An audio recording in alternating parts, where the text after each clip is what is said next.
Hey, how are you? My name is Felt. Welcome back to Destiny 2, and today we're going to be showing off my insane grapple melee warlock build that is totally original and no one else has ever done a video like this, obviously. This is a little bit of sarcasm. This build's been making the rounds pretty heavily. However, I use it a little bit differently than some of the other ones I've seen, but I also have two versions of it, and so because of that, I want to show them both off, explain the pros and cons of each version, and hopefully make you able to understand why I make the decisions I do and why they might make the decisions they do. Either way, let's hop right into things. We're going to start by talking about the subclass stuff, aka the aspects, the fragments, and the abilities. The ability is pretty straightforward for the most part. Healing Rift, Burst Glide because I like it, and then the melee is Stuck in Stone. Grenade, this is the important part, you are using the grapple grenade for this build. Aspects are the Weaver's Call and the Mindspan Invocation, because we don't have a choice though. I will clarify the Mindspan Invocation does give you bonus effects on your grapple melee. You spawn 3 Threadling eggs when you hit something. It is incredibly powerful actually, helping you just add clear really effectively. Now let's talk about fragments. First of all, we have Thread of Warding. Picking up an Orb of Power grants Woven Mail. This is actually a pretty important part of the build as it helps you get tanky really quickly. I highly recommend it to include this. Then we have Thread of Propagation. Thread of Propagation can be replaced with other threads if you so choose. However, personally, I enjoy it quite a bit because I use the Strand SMG from Neomuna, and giving it unraveling rounds means you are unraveling everything, and just strange particles are going everywhere, murdering everything in sight. Thread of Evolution is pretty useful to make your Threadlings be incredibly powerful as a part of this build. There are other options you could use here. I personally like buffing my Threadlings. I make them when I spawn my Rift, and I make them when I hit my melee. Making them a little bit better is always pretty powerful. And Thread of Generation, the other most important part of the build. Dealing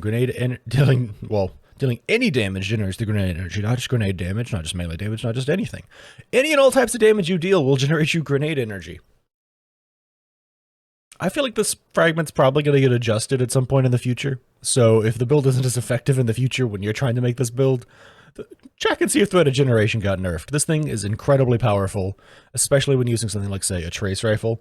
Dealing continuous damage over time, you will see your grenade energy just go boop, like its old Halo health bars. We're going to be starting by showing off the mods on this fancy new mod customization screen, which I'm trying to get a better handle on to be able to use in these videos more. We're talking about the exotic first and foremost, Necrotic Grips. There's actually a second exotic that we could mention in the build, but it'll have its own separate part of the video. First and foremost, it's Necrotic Grips. You are meleeing a lot. The grenade grapple melee counts as both a melee and a grenade, in case you did not know. Whether or not that is intended is unclear at the moment, but as of the time of recording this video, the grapple melee using the grapple grenade counts as both a grenade and a melee, so you are getting boosts for both, which does mean that Necrotic Grips will trigger, meaning that if you grapple in, hit a melee, you will unravel stuff in the nearby vicinity, as well as do a giant Necrotic Grip burst, killing off basically everything in sight. It's incredibly powerful, highly recommend it, which does lead us to our mod choices.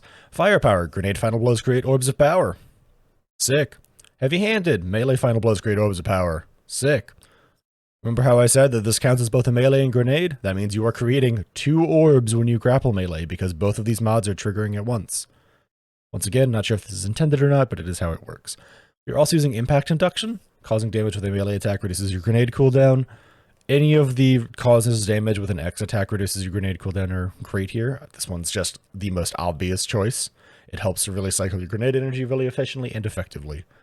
The hat has some very important mods on it as well. Double Ashes to assets, because there's a seasonal mod that makes them cheaper, so they're only 1 point. And hands-on. Once again, it counts for both, meaning that both of these mods are triggering at once. Meaning that you are getting just massive chunks of super energy when you are grapple meleeing in and destroying enemies. Incredibly powerful stuff. On the chest piece, we have Charged Up, increase the maximum amount of stacks of armor charge you can carry by 1, effectively making it so that we can carry a ton of armor charge around and be incredibly effective with what we have. We mostly use it for Strand Weapon Surge, although if you wanted to try and do something different, maybe just something for your DPS weapon here, like Void Weapon Surge, if you have on like Two-Tailed Fox or something like that, which is technically a Void Weapon, so that's what you use for it. Fun bonus fact for you. Whichever weapon surge you're using on your boots, Charged Up will just help with that. It's really the only important part of mod on the chest piece. I also run just some resistance mods because I play a lot of high-end content. Run resistance mods for whatever you're fighting into, as well as like concussive dampeners and sniper resists and all that. On the boots though, we do run the weapon surge. It's typically whatever element you want to get better at the moment. I have it on Strand so that my primary gets a lot better, but you use it on whatever matters the most for the current situation you're in. Other mods we have on the boots that are important in my opinion, recuperation. This mod is invaluable for this version of the build. You are making a ton of orbs when you grapple melee in, and you need to pick them up for survivability. There is no other way to regenerate health inside of the Warlock Strand kit. At base level, make sure you put on recuperation and pick up your orbs to not die.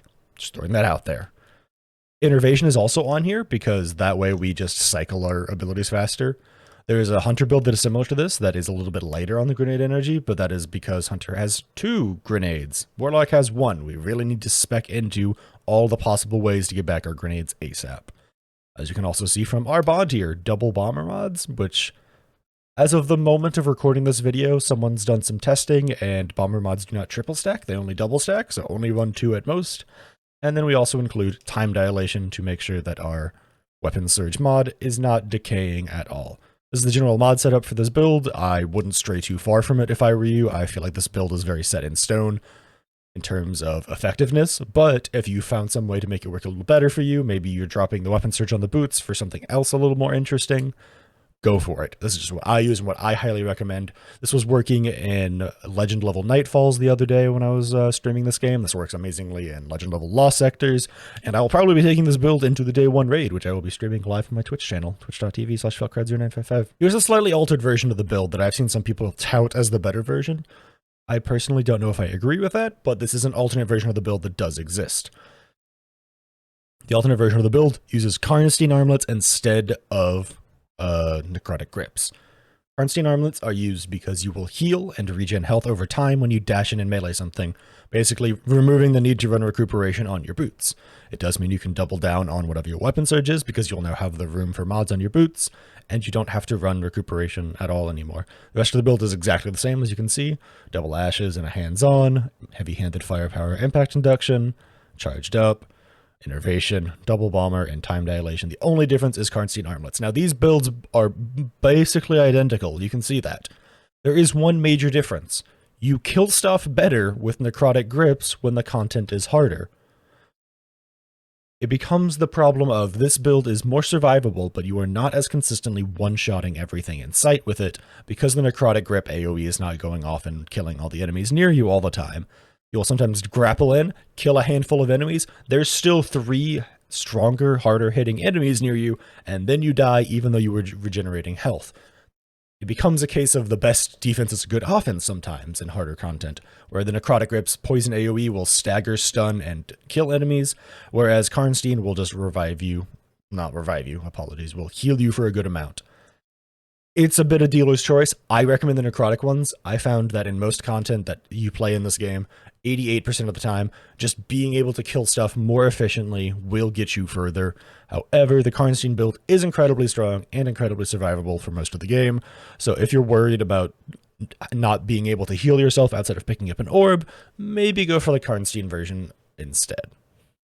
What's going to follow is going to be some gameplay of me in one of the Neomuna Lost Sectors here. I guess spoiler alert if you haven't seen the Neomuna Lost Sectors. I want to show it off in an area that is kind of level synced, so you can just see how much this build crushes the regular game. It does decently well inside of Legend Lost Sectors and Master Lost Sectors and things of the like. You just have to be a lot more careful compared to being able to just grapple around like a maniac like you're about to see here. Either way, don't forget to like, comment, subscribe, and I hope to catch you in the next one.